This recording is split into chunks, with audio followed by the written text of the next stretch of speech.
So I know a bunch of you from around, both in terms of colleagues I've worked with, people I've trained. When I'm giving this, I'm going to give you a big overview of what exactly are we talking about in terms of criteria for eating disorders, as well as what are some things you can look for.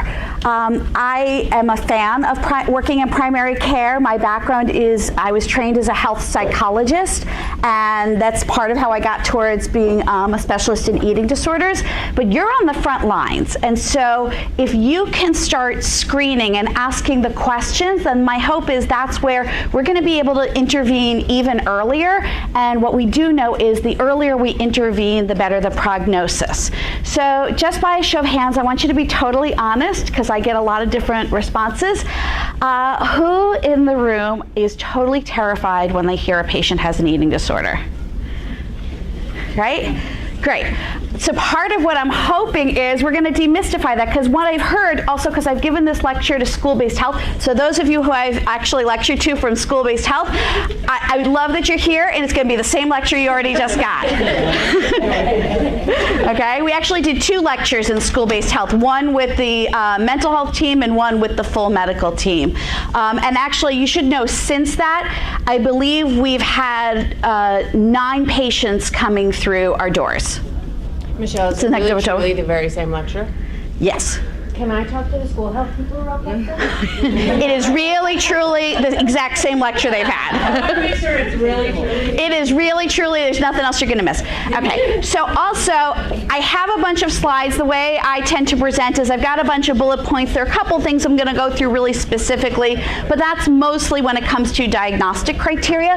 Please feel free to interrupt as we go along, answer questions. If it's something I know I'm going to get to anyway at the end, I may ask you to hold it for a couple of minutes, but if not, I want this to be a dialogue because I really want us to be able to work more collaboratively. There are actually a few of you in the room, because you knew about the program here and there or have been told about it, who have started referring to us already, and it's been, I think, pretty successful. And one of them is Liz here? Yep. Liz, hi, nice to meet you. Right, we actually were able to intervene on a kid who was pretty seriously ill and is doing beautifully now.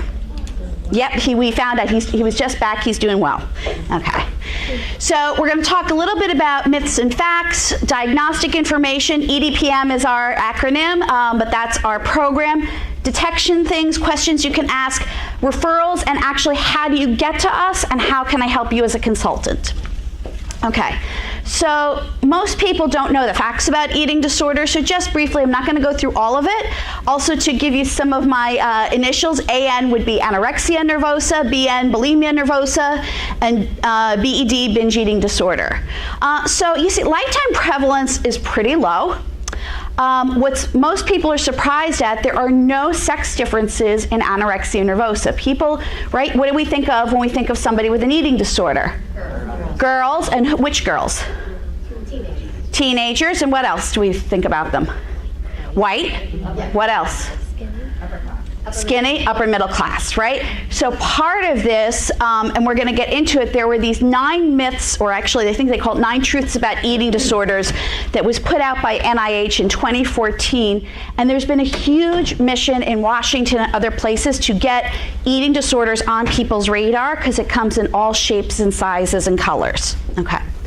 One of the things that when I started doing the research was interesting is Hispanics have the highest prevalence of bulimia and, as we would know, the lowest utilization of services, and binge eating disorder, highest prevalence among ethnic minorities. Now, we also know SES was not a factor. So again, our kids have eating disorders and we see it. And part of what I'm finding, I think Martha, when she was there, we would say, was it that we were really seeing a higher prevalence in the COPD, or was that I was supervising intakes and so all of my trainees had to start asking questions that our prevalence went up, right? And I really think it's not that the prevalence didn't go up, especially in our DBT kiddos where we have a lot of comorbid eating disorders. And I'll share some of our data we started doing from it. It's just once you start asking the questions, it's amazing what you find. Okay. So I'm not going to go through all 9 myths. If you wanted I can send these slides if you want. That's the link right there. There's also a great video series done by Cynthia Bulick, who is one of the leading researchers in the field, where she gave this talk at NIMH, and she really not only gives all the truths about eating disorders, but goes into really a lot of the research. If you're interested, I would definitely look it up. So one of the biggest ones, and I think this is where in primary care it's an issue, is eating disorders are a choice. Often, MDs in particular say, oh, well, they just need to start eating. I wish it wasn't the case, and I hope that our doctors are a little more sensitive. I think as a whole, doctors working at MMG in general are, but in general, this is the way a lot of doctors and pediatricians look at it. The number of even calls I get where I have a child who's been to multiple pediatricians and specialists before they get to us, and Nancy Dodson, who's my counterpart in adolescent medicine, we look at this and say, how was this not picked up? Look at all of these data points where this child was in the system. Because we don't think of it. And one of them, actually, this was your case in particular, where it had gone to GI, I think, right? And we're like, how did GI? You guys picked it up, which was amazing, but GI didn't pick it up and said, nope, this is fine, nothing wrong, okay? The other big thing that people think about is culture, media, and there's a lot of research done. Most patients say that was not the influence. What we do see, due to there is a huge genetic predisposition to eating disorders, that if you have 2 people who were about to start a fad diet, right?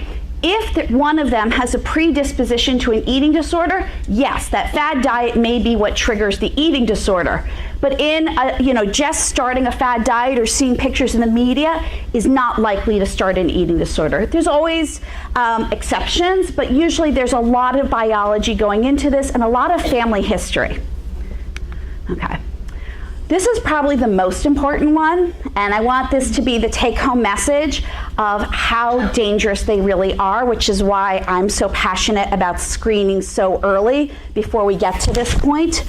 Anorexia nervosa has the highest mortality rate of any psychiatric disorder. Right? Most people, I didn't know that till I started doing the research. This is all in adult research. The pediatric and adolescent research is not as complete. 12 times higher than age-matched general population. That's huge. About 50% are due to cardiac problems related to the illness. The other 50% by suicide. Anorexia has higher rates of suicide completion. Bulimia has higher rates of suicide attempts, which when you think about the pathology in bulimia having a lot of emotion dysregulation at its core, it makes sense from what we know in terms of other things. A third of women with bulimia have had a suicide attempt, and most have suicidal ideation. I'm going to show you data we have from our clinic that also shows this pretty clearly. Right now, even with the best treatment studies we have, fewer than 50% improve. Now, most of that is looking at an adult population where if the onset's in childhood, by the time somebody makes it to adulthood with an eating disorder, it's pretty chronic, and we'll talk about why it is that it's much harder to treat. We have the ability that if we catch it early and treat it, it's really going to be gone. Okay. The other thing is most people don't receive specific eating disorder treatment. And part of why I'm going to wait for that, okay. Here's the comorbidities, very high comorbidities with NSSI. Is everybody familiar with what NSSI is? Non-suicidal self-injury. So it's the formal way of talking about cutting, burning, any kind of self-injury. So in eating disorder patients, 25 to 55%, and eating disorder patients with self-harm, right? It's 54 to 61%. It's pretty high.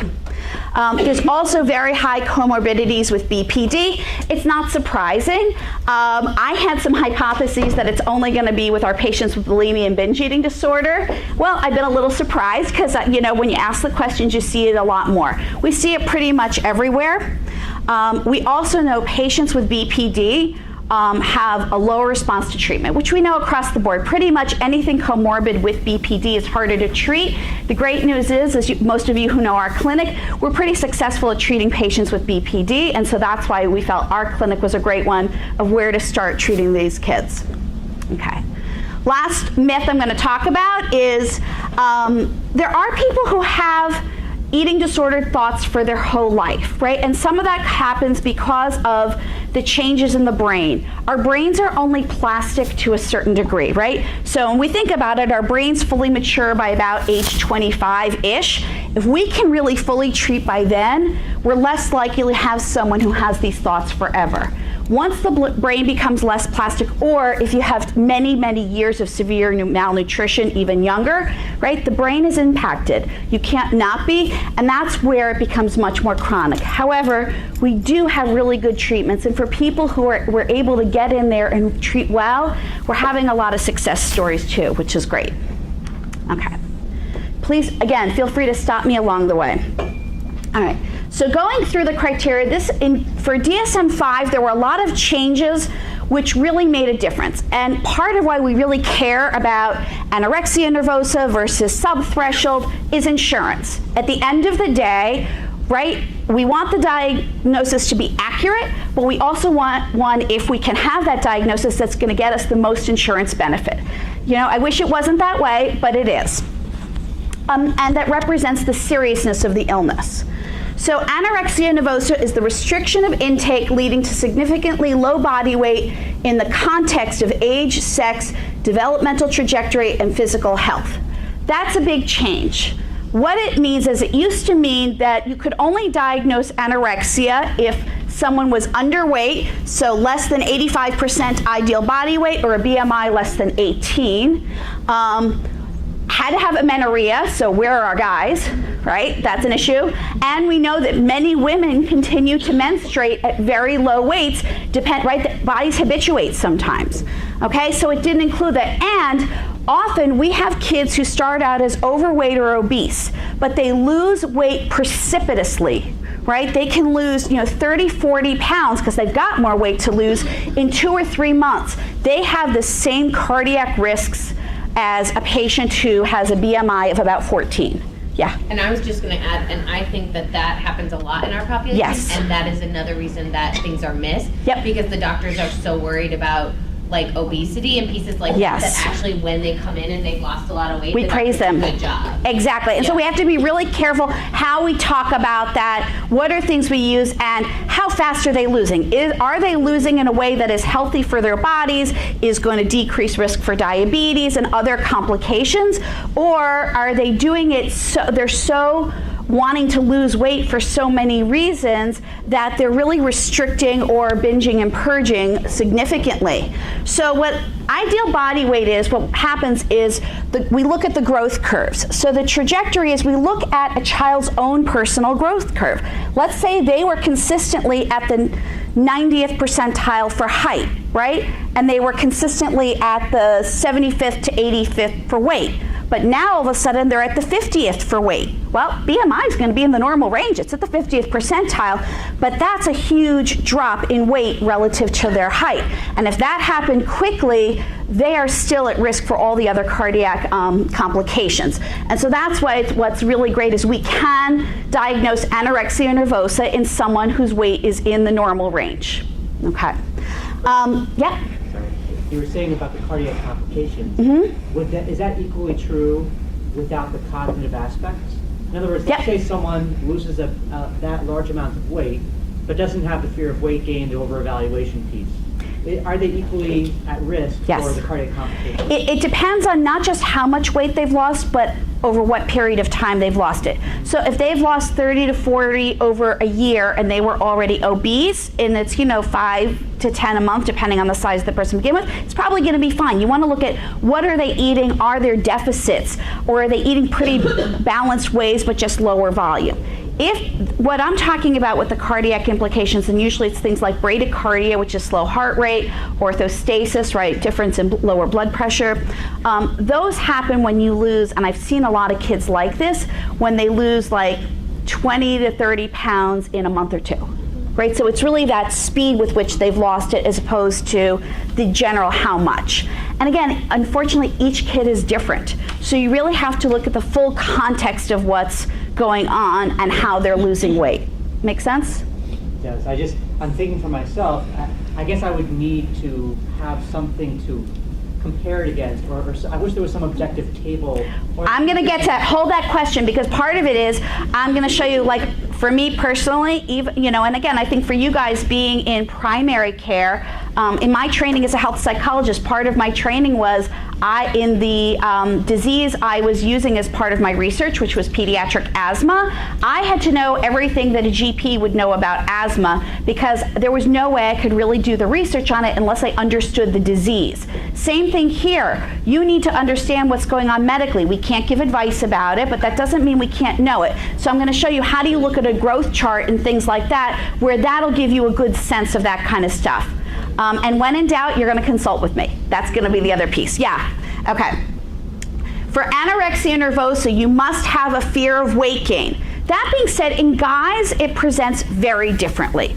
Most women, but not all, it presents as, I don't want to be fat, right? It's a lot of weight and shape. The number on the scale tends to be really, really important. And again, for people who are meant to be at a BMI of 20-21, and that number on the scale is not a number they like, it's really hard for them, even though that's the right weight for their body, right? So we obviously have to do some of the cognitive work around that. Guys tend to talk about wanting to be buff, wanting to be lean, wanting to be healthy, wanting to, really purge their diet of any toxins or foods, right? So those are things to look at, guys. Again, it's not completely across the board, but we see it. Also, a lot, both in males and females, in athletes, especially certain types of events. Wrestling for sure, right? Anything that is weight dependent, gymnastics, pole vaulting, there's a lot of them. I'm not going to go crew. There's a lot of different sports that our kids do that weight matters in terms of speed and function, and those are kids higher risk for eating disorders. Did someone have a question here? No. In the LGBTQ community, do you know about any? Higher risk. Yeah. And actually, we're seeing a lot of kids transgender in our program. I have one who had bulimia, and then once the purging was gone, was still meeting for binge eating disorder, because he was female to male and wanted to kind of square off his body. So gaining weight was a part of that. We have another who's in the clinic right now, who's actually was a referral from school-based health, like the day after I spoke to you guys. Pretty severe, and Colleen Kelly called us right away. It was great. He is also female to male, however, wanted to get rid of breasts and hips, and so has anorexia, right? And also wanted to get rid of his period, right? Hadn't really been able to think about menstrual blockers and things like that. The great news is Nancy Dodson is an expert in transitioning youth as well as eating disorders, so we're able to do all of that all together. But yes, we're seeing it. I have LGBT, yes, but the ones coming in I've seen are a lot of transgender kids. Okay. Over-evaluation of weight and shape. Amenorrhea is no longer a requirement, which really makes a difference, because many of my patients with anorexia are still menstruating, right? And there also can be irregularities. There are subtypes. The restricting, what it says, it's purely calorie restriction. It might have some excessive exercise with it as well. The other is binge purge subtype, which is what you would think of, binge purge and this low weight. Anorexia nervosa is the diagnosis that trumps all.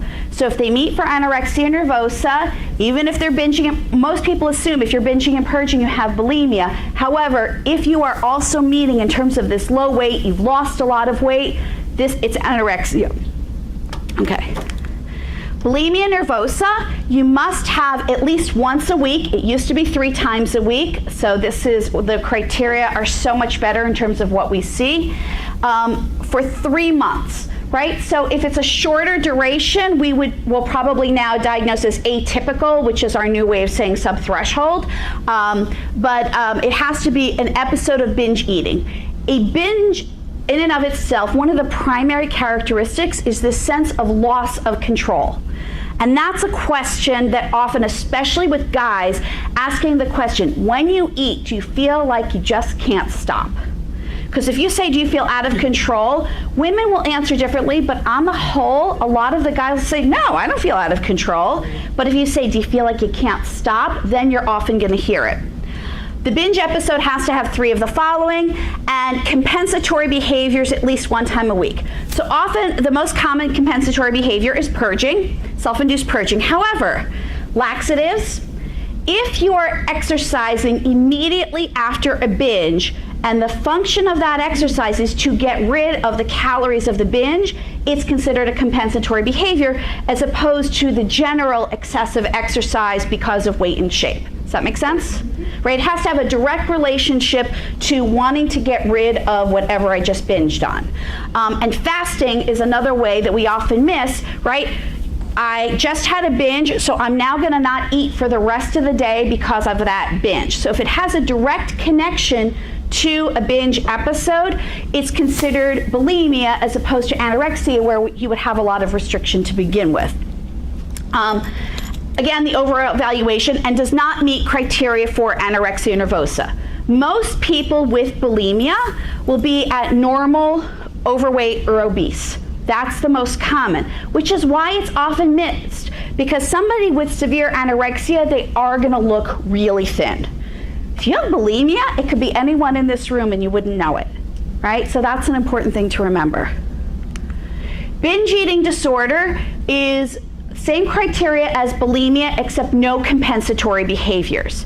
There's a lot of data showing this one in particular, which is the most common, the most prevalent eating disorder, especially in our community, has very significant impact in terms of depression, suicidality, really high comorbidities in other areas. It's also important to remember binge eating disorder and obesity are not synonymous. You can be obese or overweight and not have an eating disorder, right? There's a lot of different ways that that can happen. So we want to be careful to not assume that just because somebody comes in as obese that they absolutely have binge eating disorder, right? We want to really assess. Okay. This is the new guy on the right coming around called ARFID. Anyone ever hear of ARFID? Right? Okay. We're actually seeing a lot of this. And we're seeing it especially starting with younger kids, but in a lot of teens. I had a teen who came to us after a hospitalization. He had lost 70 pounds, right? It's a lot for a teenage boy to have lost, even though he was obese to begin with. That's still a lot of weight to lose very quickly. And it started with a vomiting episode from a stomach bug and then developed a fear of eating after that. Right? That's what ARFID looks like. It's an eating-feeding disturbance that manifests in persistent failure to meet appropriate nutritional or energy needs. It's mostly we see a lot of comorbid anxiety with this, are picky eaters, sensory characteristics, aversive stuff, a lot of emetophobia is comorbid with this, and usually you incorporate it into the treatment.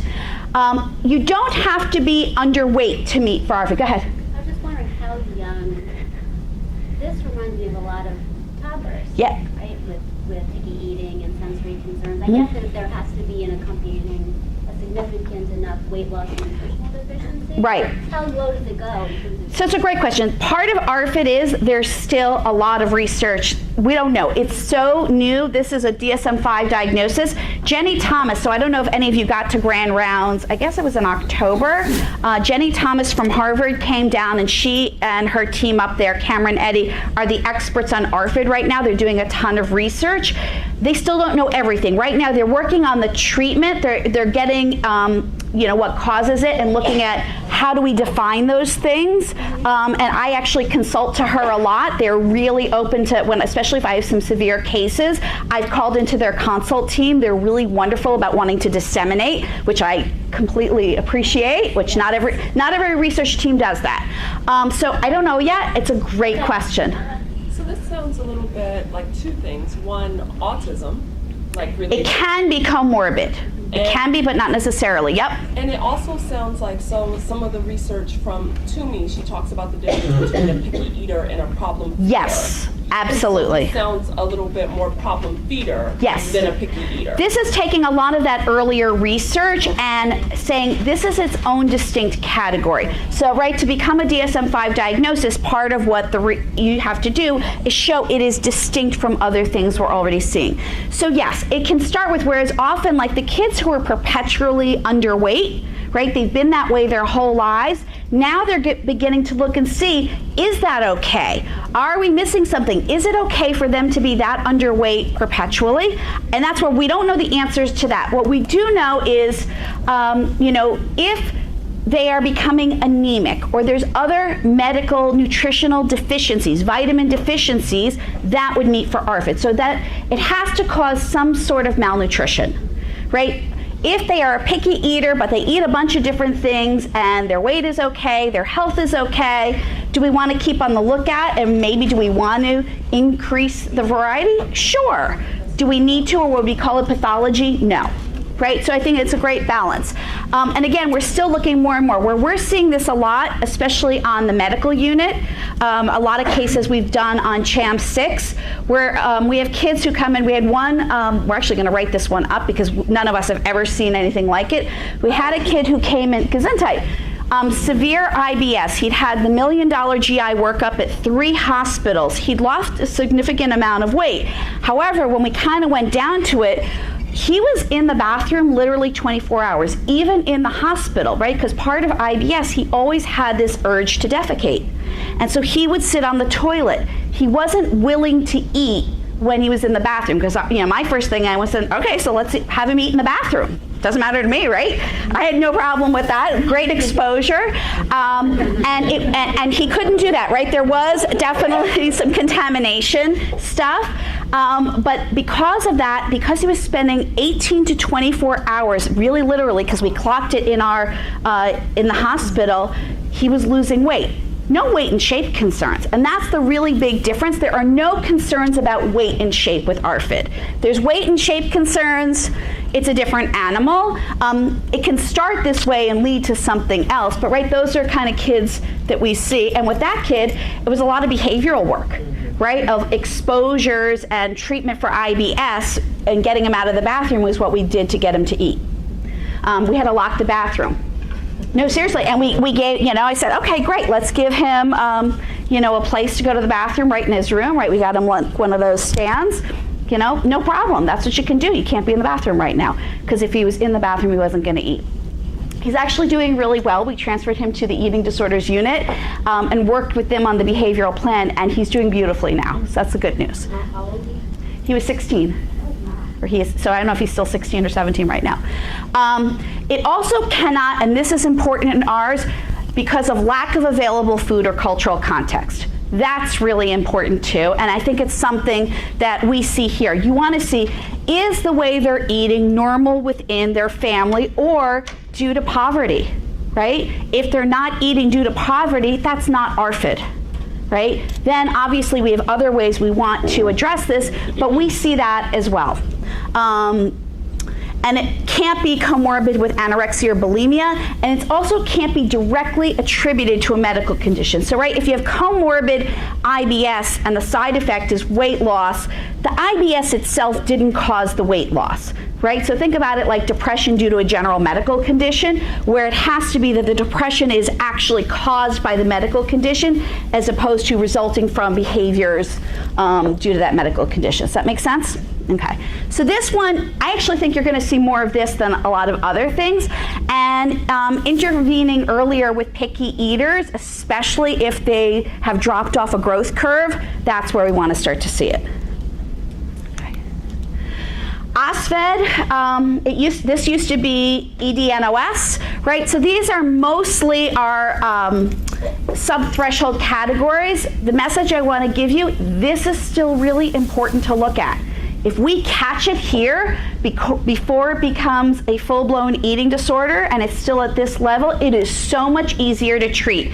We have kids when they come at this level, they can be treated within 3 months and really be better after that. So that's what we want to do. And this is where if you can find out, really investigate, because you're seeing them way before. By the time they get to me, if they're coming in directly to our program, they've had the eating disorder for a bit. And I'm hoping more and more that if it's referred from you and from school-based health, we are going to see the kids coming in that are less severe. Purging disorder is when there's purging in the absence of binging, that is now its own disorder, and night eating syndrome. I am not an expert on night eating syndrome, so I'm not going to focus on it too much. We can talk about it if you have a kid with that, but it's not something I usually treat. Okay. So just to talk about our program, as you can see a little bit, as Lena knows, who worked over in the COPD with me, I drank the DBT Kool-Aid and I've never gone back. Once I had a background in eating disorders before I came to my position here about 5 years ago. I've been here. I started asking questions. There were all these kids with eating disorders and I had nowhere to send them. We are the only clinic in the 5 boroughs that will treat eating disorders and takes Medicaid. It's very sad, but yep. We have tried, and part of how I discovered this was, oh yeah. I am so passionate about this because I love the kids we treat. I am very passionate about working here. So when this started happening, right, my thought was, well, okay, then we got to treat them. I know how to treat them. We got to figure out a way to treat them. Lena will know because she went through this journey with me. I was told they are too high risk. So kids who were cutting themselves daily and had lots of suicidal thinking, they weren't too high risk for us to take into the clinic. But a kid with bulimia, yeah, we can't do that. And I think part of it was, to their look, they didn't know me. I was still the new kid on the block. And eating disorders scare most mental health professionals, so I get it. So I connected with adolescent medicine because in my training, I did a lot of my eating disorder training at LIJ, some of it at Mount Sinai, where I did FBT, for those of you who know FBT. And there, our department was multidisciplinary with adolescent medicine, because adolescent medicine specialists, as part of their training, get trained on the medical side effects of eating disorders. It's different training than a pediatrician. It's a specialty area. I connected with the social worker there, Alicia Hoffman, who is now very much a part of our team. And she's like, yeah, I have no place to send them. Her job was getting referrals because they would see all these kids coming in for eating disorders through them. They had no place to send them. We finally were persistent. We broke down a lot of barriers to get there, but I will say, especially, Sandy Pimentel was really instrumental in helping me get this off the ground. But then John Albert coming, I have this huge push that I'm so grateful for, although I joke with him all the time. He's making me work that much harder because he's just so great and nice. I just want to keep working. The other thing is our commitment in our program is our Bronx kids come first. We will always, even as we grow, and we do want to expand and put Montefiore on the map for a place you go for eating disorders, but our mission will always be that our Bronx kids are our priority above and beyond people coming from all over. And so I think that's going to be, we need a place where they are going to get excellent care and get better. Okay. So we launched December of 2016. We are a joint program with psychiatry and adolescent medicine, and we are actually one of the programs with the new task force between pediatrics and psychiatry that is really showing what can happen when we have great collaboration between 2 departments. We have procedures down pretty seamlessly now. We've worked out a lot of kinks. We're still getting there, but pretty much when we talk about the referrals, once a referral comes in, we get them into adolescent medicine, into me, and it's pretty much one-stop shopping, which is great. Okay, so again, I just kind of talked about our primary aim, multidisciplinary. What's great is it's also a unique training experience. All psychology interns and externs right now are required to take one eating disorder case, because part of it is, how are we going to have more clinics if we don't train people to treat eating disorders and not be afraid of it? I am going to have an externship track next year that is just for eating disorders. And interns, I've had a couple already. They can do an elective with me as part of the internship program. Okay? We're doing research because when you look at the research, 90% of I'm very good right now at looking at table 1 whenever I read about the research. Some of the research is superb, especially about treatment, but it's 90% Caucasian. Most are 2-parent families, and most have more than a high school education, most even have college education. That's not our kids. So any research we do adds to the field. I actually got 4 out of 5 proposals accepted at ICED, and I think it's because nobody's talking about this area. And I've been able to network through that organization and really getting a lot of positive feedback. We do want to expand eventually, that we do become our own center and have 3 levels of care, because the best care is when you have outpatient, day treatment, inpatient, all in one site, and you can fluidly move back and forth. So that's our goal. You know what, if you don't have that goal and dream, you're never going to get there, so I keep it up there. And again, with always taking Medicaid as part of our mission. Okay. Outpatient treatment, I'm not going to go too much into the treatment. If you want to talk about treatment and training and treatment, I'm happy to come back and do that, but I think that's its own lecture and I can't do it in an hour. Family-based treatment, anyone ever hear of this? FBT, Maudsley? Yeah. Okay. So it has the most evidence to date, with lots of really good RCTs out there. The team of Locke and LaGrange, who are at UC San Francisco and Stanford, and it started with Eisler at the Maudsley Hospital in London. Really well done research, and it is the best treatment for adolescent anorexia nervosa. What's really also great, they've done it to the point of figuring out at what point, if it's not working, do you need to switch gears. If they have not gained 4 pounds in 4 weeks, you should switch gears. And so even having that as a marker is really helpful of how long do I keep plugging away at this.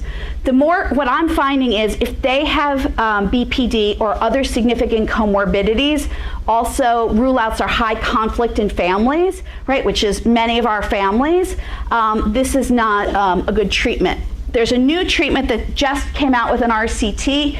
It's called multifamily treatment. So any of you who've trained in DBT, right, my ears went off.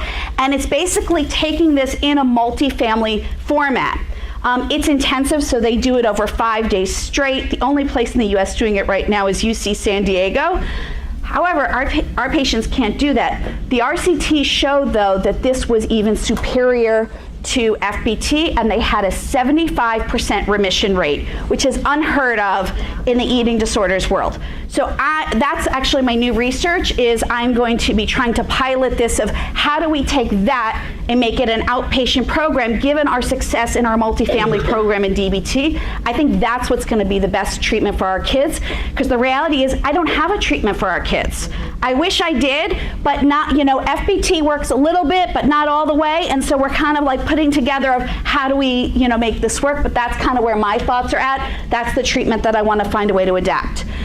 Because we have psychiatry fellows, we have med management as needed, and adolescent medicine. Everyone who comes in the door, and this is part of how I deal with the 2 high risk for psychiatry, they must be medically cleared by adolescent medicine, not by other pediatricians, before I will do the intake, right? Because that's how we make sure it's safe. I can't do that assessment, and then I know, and there actually are objective national standards of who is appropriate for outpatient treatment. There's a whole grid. So based on that, that's where I'm able to say to psychiatry, this is appropriate for outpatient care. Okay. If somebody's medically unstable, what's great is we have CHAM-6, that's the adolescent medicine floor. So we admit them to CHAM-6. Part of my role when I switched more to eating disorders is I'm on the consult team. So I work with the CL team, who's all in our building. If there's a case that gets called in on an eating disorder, gets in from somewhere else on CHAM-6, I get consulted and I go in and treat. And we also have developed for now a really great relationship with New York Presbyterian, which is the only inpatient unit around that takes Medicaid. And so we work there a lot, and we send our patients back and forth. They pretty much will take all of our kids, which is great. Just a quick question. What would be, what is the criteria, going from CHAM to New York Pres? How does that work? Great. So a lot of it's based on national criteria. So when they're medically unstable, I'll get a little bit to that. I have till 10 after, correct? I believe so. The agenda's right in front of you. Great, just making sure I'm keeping track of time. 12 after. No, I know. Now that's what, no, I so appreciate the way your timeliness, right? A woman after my own heart. So that's why I want to make sure I'm pacing it and keeping on track and get to it. How I make friends. Hey, I'm with you. You definitely got a friend here from that. So if they're medically unstable, it means they have bradycardia, heart rate too low, or they are they're orthostatic, meaning big changes in blood pressure, or they're what we call hypokalemic. So hypokalemia is low potassium.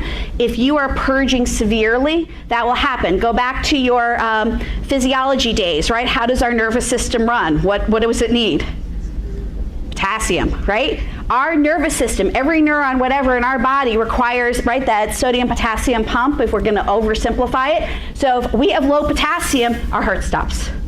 Right? And so that's very, very serious. It can happen quickly. They get medically hospitalized. Once they are medically stable, if they are still severely malnourished and not eating, we start trying to do FBT in the hospital, right? I'm doing consultations there. If we can't get them to eat at all, or they have so much weight to gain and their percent ideal body weight is below 80%, then they need inpatient care. But objective guidelines is you have to be, for outpatient, somewhere between 80 and 85% ideal body weight. Okay. All right, so this is our data. I'm very excited. This is our quick and dirty data. I know. You saw me perk up? I know, you saw me. We're doing it, okay? So we did our AMP program, our anxiety and mood program. We collect lots of data. 31.9% had a diagnosis of an eating disorder, right? Wasn't that shocking? It's in line with national standards. Yeah. Right? That's the breakdown of what we had. Not surprisingly, 53.3% had OSFED, because that's going to capture a lot of the subthreshold stuff. Okay, then, if you look, because we have our adolescent depression and suicide program, and we know there's a lot of, I guess, the other part of our program that made me really angry and why we need to start it, comorbidity with SI and NSSI, right? We showed how high it is. 53% of those with an eating disorder have a history of NSSI or SI. If you have SI and NSSI, eating disorder units don't want you. They will not take you. And we've had many kids where Four Winds won't take them because they have an eating disorder. New York Pres won't take them because they have active ideation. All right? We're experts on treating SI and NSSI, so we are the perfect team to be doing this and to say, bring it, let's do this. And there's a lot of great people, Lucine Wisniewski in particular, out of Cleveland, who have developed ways of incorporating all of this into a DBT protocol, right, and which target you're looking at. So that was the other piece why we have to do this.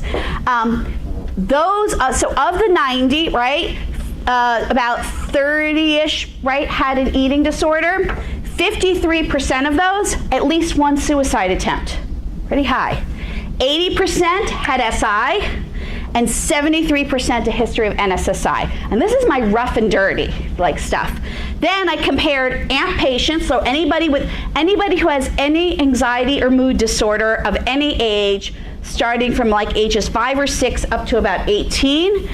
Those AMP alone, AMP plus an eating disorder, it was significant even with all my Bonferroni corrections put in there at, right? Yeah. See? At less than 0.001, patients with an eating disorder are more likely to have at least one suicide attempt, report SI, and report NSSI. Because I wanted to see, was this data, was it significantly different in a clinic where we specialize in this and we have a higher prevalence of SI and NSSI? So first off, congratulations. This is amazing. And second, I'm really shocked, and I'm beginning to realize we were not assessing it well before you came. And I wonder, and you may already be planning to talk about this, but now I'm nervous. I'm not assessing it well in primary. We're getting to that. Okay. Yeah, that's what the next part is. We're going to spend the next time. And we'll talk about how we've actually launched a program in school-based mental health already to start to address it and more formally assess it. Okay? Yeah, but the data is pretty staggering, right? And I think it's going to keep going. And that, for me, said, okay, we're really doing what we need to do. And also for anybody who's tried to start a program, if you don't have data, you never get funded, which is why we got to get the data. Because I'm going to need money down the road. Okay. Or a really good donor. Actually, the development team is aware. I submitted something to our development team, so should there be a donor who wants to work with patients with eating disorders, they've got our full write-up right there, which we're hoping maybe. Okay, so now we're going to talk about detection. I'm going to give you guys, that's the rest of our thing. How do you guys fit into this picture? What can you do to detect it? When can you treat it? Should you treat it? And what do you do when you absolutely have no idea or you know they need to be referred to us, okay? Because this is the practical stuff. All right, so there are a couple of assessment tools. You are not going to be doing the EDE. It is a semi-structured interview. It's pretty much the way to do it. I hate doing it. It's such a pain in the ass. That being said, if I want my research to be competitive, I got to do it. So anyone coming into the eating disorders program, once they're admitted, they are administered the EDE so that we do have the data. What you can do, and I can send you this if you want because it's available for free, it's easy to do, the EDEQ. It is a self-report. Very high validity and reliability. It is used, it's been validated in many, many populations worldwide. We may do our own validity study since we're doing both. We may end up trying to do it. Just looking at it, you know how like some instruments you give it and like you're like, yeah, this is not picking up on our kids. It is really picking it up with our kids. How many items? I have to look, it's like 30-ish, but they're pretty easy. It's what it is and it's got really good face validity as well. It's a Likert scale of over the past 28 days. So it's 0 to 6, how many days in the past month have you? And it's pretty much going through all the ways of asking about weight, shape, flat stomach. It's taking a lot of the items from the EDE and putting it into self-report. It also asks about your current weight, when's the last time you had your period if you're a female, asks about number of days of binging, number of days of purging, those you write in. Yep. What's your lower age limit on it? I think it goes down to like 12. Michelle, there's 28 items. Thank you. Is it an Epic? No, not yet, but I can. Working on it? I'm working on it, but I can PDF it to you. And what actually school-based health is doing, what we've launched is figuring if we don't ask the questions we don't know, every patient walking in, there's 2 schools. I think we started Columbus or Roosevelt first? Columbus. And we started it December 1st. Any patient walking into school-based health, mental health, regardless of presenting problem, because it's all high school, they are getting an EDEQ. What they're doing is they're scanning it and putting it into media. And then they send me a note through Epic, I've uploaded, so that I then have it all and I can then take down and collect all the data. Because yeah, we want to look and see what are we seeing at. What we do is it's not diagnostic, yeah. Does patient fill it out themselves, Yep. or is it verbally? Nope, self-report. Totally self-report. If there's difficulty in reading, you can read it to them. You know, it's got such face validity, right? It's definitely one you can read to them if they can't read. I don't have it in Spanish yet. I know, I'm working on it. And actually, you know what? Actually, I heard, because Lillian Cologne, one of our interns, is doing something, and through Einstein, we can get translation services, and I'm going to make sure we get it. No, Dr. Alpert said he'll cover it. I already asked him. He said he's covering it. He said psychiatry will cover the bill. Oh, yeah. No, because we need this in Spanish as well. Absolutely. What you get is you get a global score and 4 subscales, and it is the same 4 subscales that you're getting on the EDE. So that's what's nice. You get once you get these scores, then we have means and norms, and we compare it to that. And I think you have to be more than 1 standard deviation above to be concerned. Okay. All right, questions, right? These are a few, and if you guys want these slides, I'm happy to send them to Dawn and she can forward them. Yes. I am very much a fan of dissemination, you know, right? You can't do this if I'm not helping you do it. Okay, when you look in the mirror, what do you think about your body? Do you work hard to control your weight? Do you ever vomit? Do you ever keep yourself hungry on purpose? Do you have a goal weight? How do you feel about gaining weight, right? So you want to have these kind of open-ended questions if you're like just kind of going in, but routinely just starting to ask this on intake. Tell me what you ate yesterday, right? That is one of the best ones. When you get a 24-hour recall, well, I didn't have breakfast, but then I had a little bit for lunch. Is that normal for you? Is this a typical day? Is this a different day, right? Because it's really non-judgmental in the way you're approaching it. We want to get information. Are there food groups you won't eat? Especially with the guys. We get it with girls too. I won't eat carbs. I won't eat fats. If all of a sudden they became a vegetarian, what was the reason? Right? Because often becoming a vegetarian or a vegan can be early signs of an eating disorder. You want to look at what's the rationale, what is the family culture, right? If I have a family that they've been vegetarian their whole lives, right? That's going to be different than someone who becomes a vegetarian and has weight and shape concerns, right? We want to have both. And we want to respect that I respect people who are vegetarians. We just want to see what's the rationale behind it, what's the function of it. You don't eat gluten. Why? Right? Again, looking at what are the food groups, thinking about the different fads that are going out there, and are people starting to restrict different foods? Hey, go ahead. So for those attention questions, if somebody hasn't eaten, then they would respond something along the lines of like weight or how they look. Meaning on the EDEQ? No, those questions I asked them, like no meat, no gluten, it's the response for. Well, you might ask them, they might say, I want to be healthy.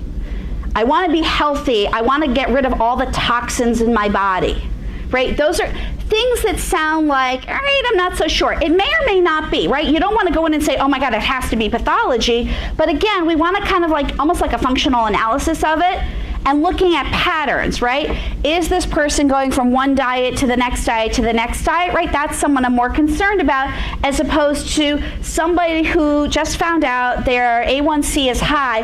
Holy shit, I got to get my life in order, right? That's going to be a different rationale.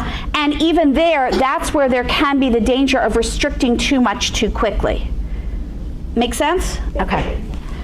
Asking parents, tell me what happens at dinner time. Especially our IRFA kids. Are you making a separate meal for your kids? Do you eat together? Who makes the meal, right?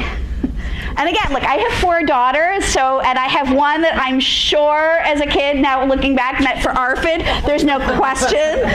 We used to call her the carbolipitarian, because that was like bagels and cream cheese, I think is what she survived on for about 15 years of her life. Actually, and she did become anemic for a while, and we had to convince her to eat meat, even though she does have a real love and passion for animals, and there was part of that, but she was becoming anemic pretty consistently, so we had to add in a lot of eggs, and she had to have a certain amount of meat, and she was okay, because she said, the doctor said this is what I have to do. So technically, at that point, she probably would have met for ARFID, but ARFID didn't exist. Okay.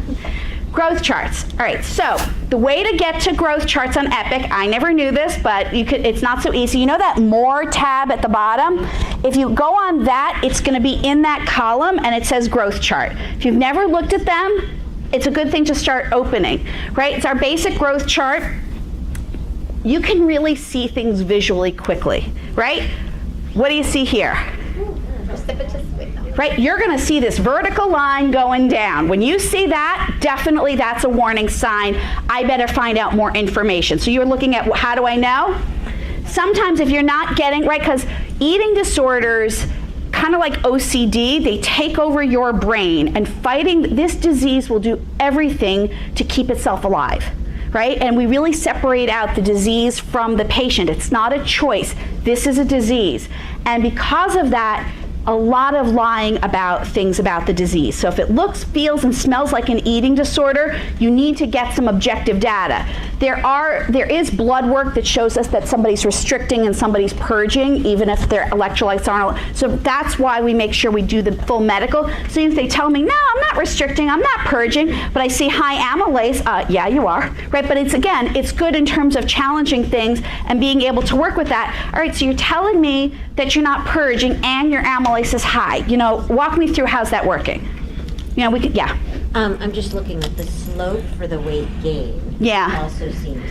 This isn't mine. These are from Nancy's slides from when she was on fellowship. I haven't seen one like this. What I tend to see is going along the growth curve, boom. That tends to be, I don't see this kind of thing. All right. That's more like what I see. Okay? Another one of the tabs is BMI. BMI is a horrible number, especially for children and teens, and especially for our population. We don't use it at all. We use percent ideal body weight, which is based on their own personal growth curve, and the adolescent medicine attendings and fellows calculate it individually for each patient. So that's how we get what their ideal body weight should be. That being said, if there's a slight drop in BMI, right, that's concerning. Because if they were at 1 pretty steadily and then you start to see this change in BMI, that's usually a sign we should be starting to look at it. Okay. I'm not going to go through all the details of this because I'm going to be because of time here, but there are different types of menstrual irregularities. Primary, they've never gotten their period at all. Secondary, they've gotten it and now they're no longer getting it.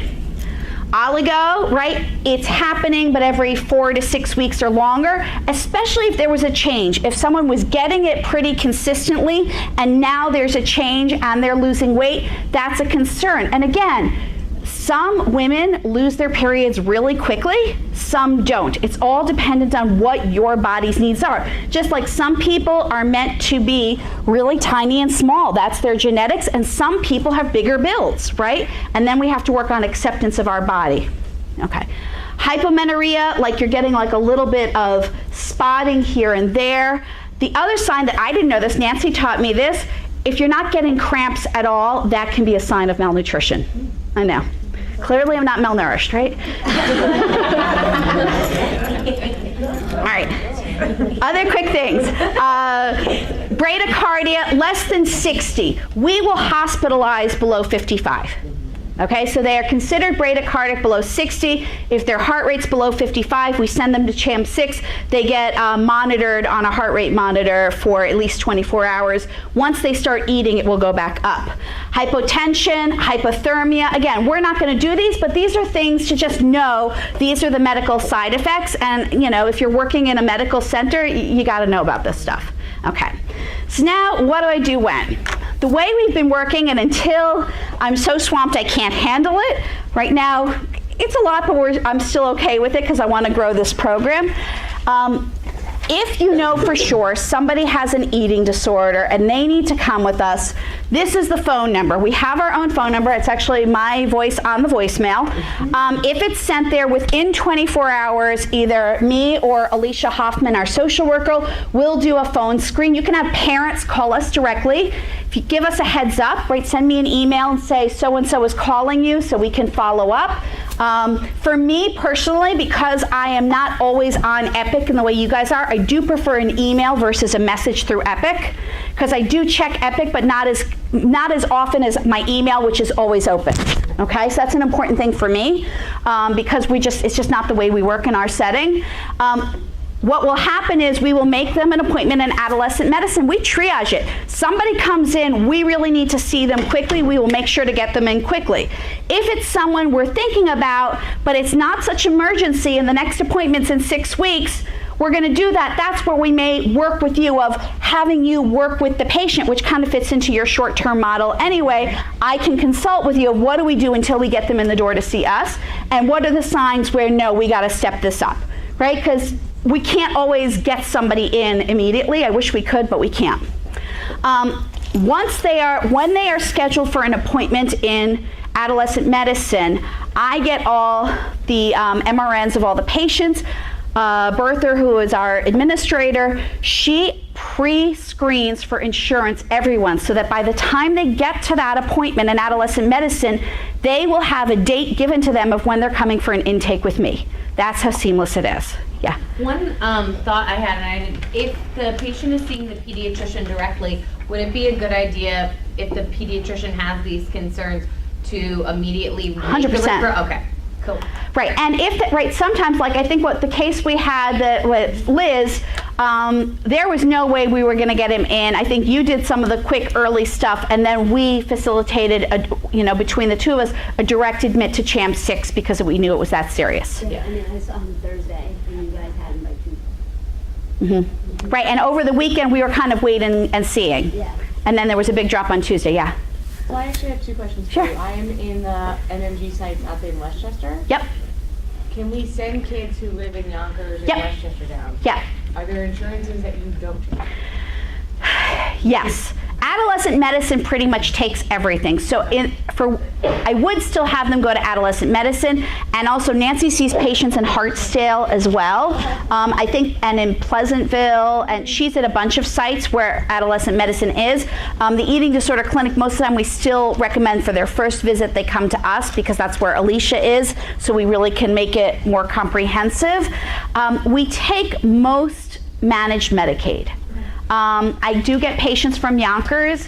If you're not sure, check with me. We can run the insurance, but if not, we do have referrals for some. Also for anorexia, if they meet for anorexia, what we've done with patients where we don't take the insurance is there's a lot of really good studies going on at Columbia. They get treatment for free if they participate in the fMRI part of the study. So that's like we're working on, we will help you refer. Yeah.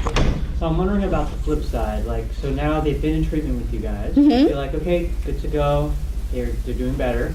I mean, We don't get rid of them. Once they are, no, we don't get rid of them. Go ahead. No. So, like, meaning, like, what happens after the eating disorder's treated? yeah, I guess I'm wondering, do you send them back, and is there a way that we can kind of partner with you on the other end when Sure. that happens? You know, we haven't really had that yet because we're so new. Because they're coming into our clinic, and if we have the whole child clinic is here, anxiety mood programs below it, right? ADSP is here, EDPM.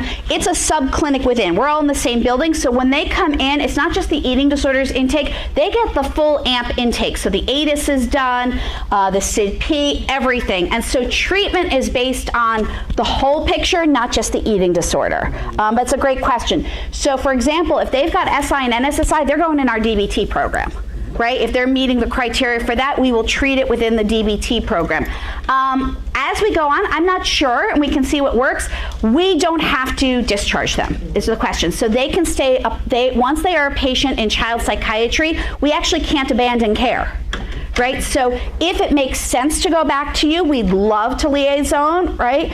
Or if it makes sense for them to stay with us, we don't have to have them go somewhere else. I don't even mean behavioral health-wise. I mean, if they, I guess. The medical? Yeah, well, or is the treatment chronic, or is there a point where you discharge because they're better and now Absolutely. they're going back to their pediatrician? 100%. And so, are there things then, if that's the case, that when they come in for their checkups, that we should be sort of informing and working with the pediatricians to make sure that they're looking at these things more closely than for their general patient population? Absolutely. So for most of them, what you want to think about is adolescent medicine is a specialty. It's not meant to replace the pediatrician. So just like you would send somebody to GI, right? You're going to see both at the same time. So adolescent medicine will treat the eating disorder, and they can keep them for a long time, seeing them every 3 to 4 months. That does not replace regular visits at the pediatrician for everything else. They still stay with their primary care provider. Does that answer it? Okay, yeah.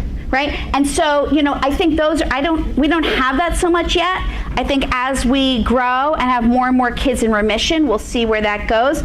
I know, adolescent medicine, they will follow them as long as people want them to be followed, and they just see them every 3 to 6 months or once a year, just like any other specialty you would refer to for a problem. So one of the things I was realizing is there might be kids who are receiving eating disorder treatment that we wouldn't be aware of necessarily because we don't have access to the COPD notes. And that You don't? we do not. Because I can see your notes. I know, but the previous Oh, chair man. of psychiatry was not. By the way, they're working on broken glass. That's changing. Yeah, so Yeah. eventually we will have access, but Yeah. we don't right now. So Okay. if we see that a child has, we can see adolescent medicine Right. notes. Right. That you'll see. So I think when we do our chart review, Mhm. maybe particularly That's a for great our thing. teens, we need to kind of keep an eye out for adolescent medicine notes because it would be documented there, but we cannot see COPD notes. Right. If you personally have referred somebody to us, I most of the time try and keep you updated about what's going on, right? Like we had a loss to follow up where your patient went to adolescent medicine, never made it to my appointment, which was concerning given the initial severity. So I reached out saying, I can't contact them. What's going on? Yeah, to Lizzie. Yeah, Yep. Lizzie. so that I'm hoping like if you referred to me, I would be happy to stay in contact with you about it. But definitely, if you look on the notes and you see adolescent medicine, you can open it and there it'll give you the history. Great plan. Yeah. Hi, I'm Teresa. So I spoke with you Yes. a couple days ago about somebody. Yep. And one of the things you recommended was having the PCP monitor the adolescent kind of weekly. So aside from these vitals, anything else that you think would be really necessary? So I think in that case, we were talking about weight because we weren't sure where it was going. And that's something you can even do if you're seeing the patient for therapy. As part of eating disorders treatment, the first thing we do, like in DBT, right, the first thing we do is you get a diary card. Hello, how are you? Where's your diary card? When you're treating eating disorders, even with a DBT, we go one above that. Hi, how are you? Let's go get weighed. Right? That's the first thing we do in every session with an eating disorder, regardless of diagnosis, because I want to look at changes. It then gets plotted. I just do it on Excel so that I can see the pattern, and that gets shared with the patient. We do not do any blind weights. It is not consistent with CBT or DBT because we need to be transparent. There's no data to support that blind weights are effective. It's very ancient treatment, and most places still do it, unfortunately. So what I would recommend is if they're seeing you is really you want to kind of capture the weights, right? You want to see, if we're someone there, they look okay, but we're not so sure, what does their weight look like every week for the next few weeks, right? Are they staying the same? We're less concerned. They lost a pound or two, all right, we're watching it, but not so concerned. But that's really great data. If they've now lost 3 to 5 pounds in a week and a half, I'm really concerned, and that's where we start to say, wait a second, we need to get this kid in sooner. So if it's a kid, like I think this kid we looked at said, we're not sure, it's not urgent, let's kind of monitor for a little bit, right? Right. So aside from the weight, though, was there anything else that you would recommend? For that, what I would do is if the pediatrician wants, they can consult with Nancy Dodson. I can't tell them what to, even though I know what test she does, I'm not allowed to tell you, right? That's beyond the scope of my practice. If there are specific things to be concerned about, yes. The final thing, just so you know, because I'm out of time, I think, is if you're not sure, I really want you to ask. I would so much rather you ask the question and we say, nope, doesn't look like an eating disorder, then there's some feeling I didn't. And then that's where we'll say, okay, here's what I would recommend if you want to try this first in terms of treatment. A lot of it would be very basic CBT stuff. Call me or email me. Usually email's the best. I'll set up a time to talk with you and we'll consult. And then if you still have any questions, Teresa, reach out to me again and let's talk again. Michelle, you're a rock star. Thank you.